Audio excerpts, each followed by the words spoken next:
Sa pagpasok ng taong 2025, hindi natin maitanggi na si John Riel Casimero pa rin ang pinakamatunog na boksingerong Pinoy.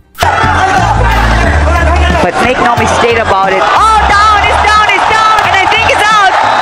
It's over! That's it. Oh, what a... Kung saan gusto ng mga Pinoy fans na itapat ito kay Naoya Inoue. Kung saan sa pinakahuling laban ni Casimero ay naganap sa Japan at tinapos lang ni Cuadro Alas sa round 1 ang Mexican na si Saul Sanchez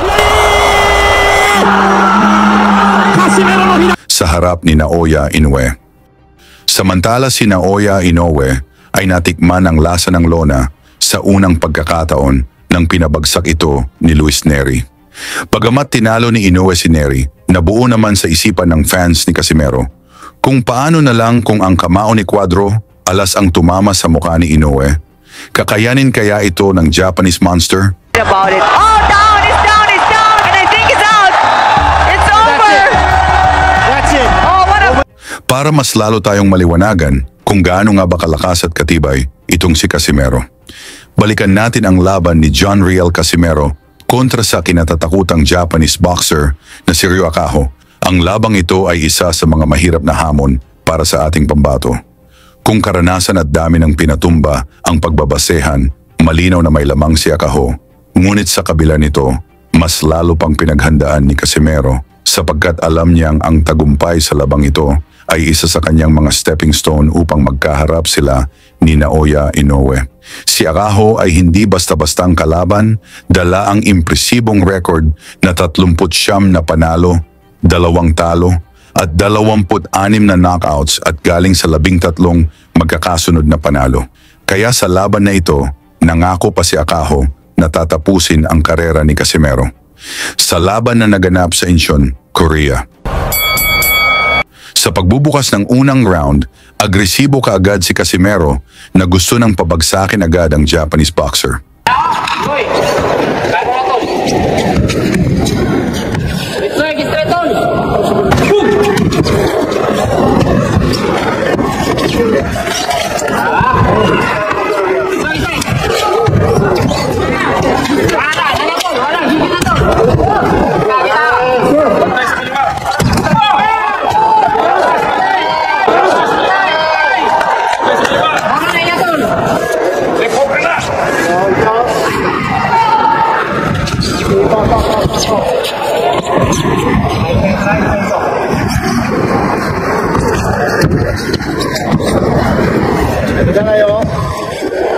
Hey guys, bago tayo magpatuloy, gusto ko munang ibahagi ito sa inyo.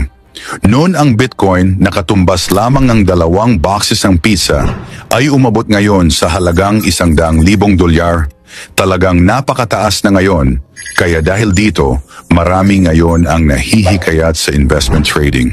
Kaya kung usapang trading, narito ang pinaka-the best platform, ang Pocket Broker. Ituturo ko sa inyo ang 3 simple steps para kumita ng $100 kay Pocket Broker. Ito ay katumbas ng 5,000 piso sa pera natin. Una ay pindutin mo ang link na nasa description at nakapin sa comment section upang madirect ka sa website ng Pocket Broker. Sunod ay gamitin mo lang ang ating promo code na Lucky2025 upang makuha mo ang bonus sa iyong unang pag-register. Kapag nakapagrehistro ka na, makikita mo ang Pocket Broker dashboard. Narito ang gabay sa trading.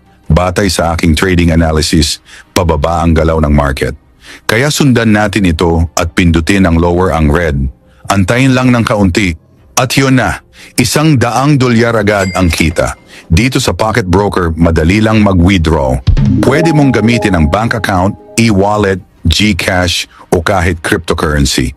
Makukuha mo ang buong kita kasama na ang bonus, basta siguraduhin mong gamitin ang ating promo code na Lucky2025 sa pag-register.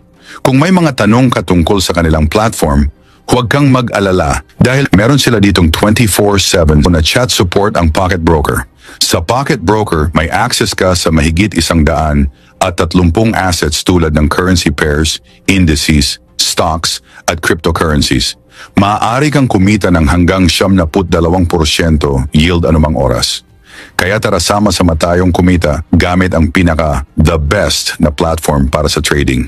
Huwag kalimutang gamitin ang ating promo code na Lucky2025 para sa iyong libreng bonus. Halika, sabayan ninyo akong kumita dito sa best platform na Pocket Broker.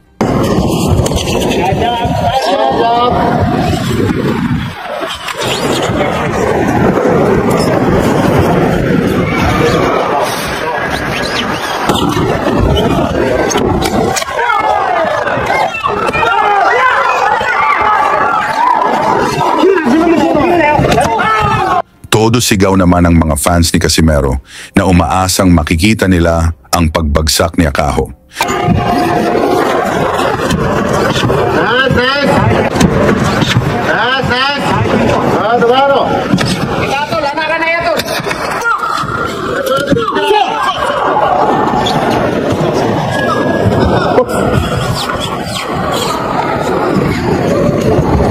Ayaw kong gigil tol.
Sa ikalawang round, si Casimero pa rin ang umaatake.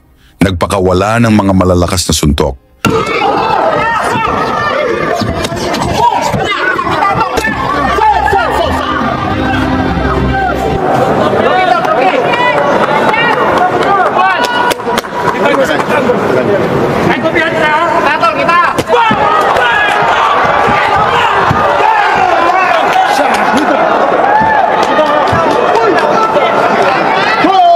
Sa gitna ng mga kombinasyon ni Casimero, nakapagbitaw ng counter punch si Akaho, dahilan para mapatukod ang gloves ni Casimero.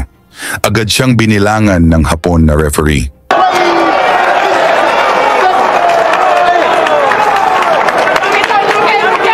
Mabilis namang tumayo si Casimero matapos ang pagbagsak at mas lalo itong mabagsik na nagpakawala ng maraming suntok, kung saan hindi alam ni Akaho paano ito depensahan.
Sa gitna ng sagupaan, umawat ang referee at nagbigay ng babala kay Casimero na iwasan ang suntok sa batok.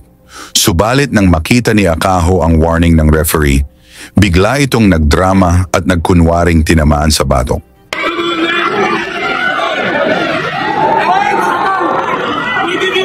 Kapansin-pansin sa slow motion replay, na hindi naman talaga tumama ang suntok ni Casimero sa batok ni Akaho. Late pa ang reaksyon ni Akaho na tila nag-acting lamang upang maiwasan ang mas matinding atake. Tinulungan pa siya ng referee at binigyan ng upuan.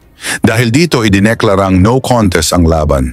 Gayunpaman, kalaunan ng na-review na ito ng Korean Boxing Commission ay binago ang desisyon. Ang no contest ay napalitan ng ikalawang round knockout na panalo para kay Casimero.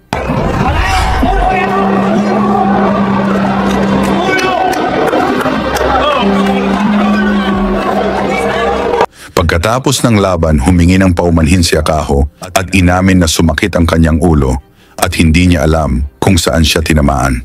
Tinanggap naman ito ni Casimero. Dahil sa dramang ito, nakatakas pa si Naoya Inoue. Sa inyo namang palagay, kaya bang talunin ni Casimero si Inoue? Pag-usapan na lang natin yan sa baba. At isama nyo na rin ang inyong lugar para alam natin kung saan na umabot ang ating video.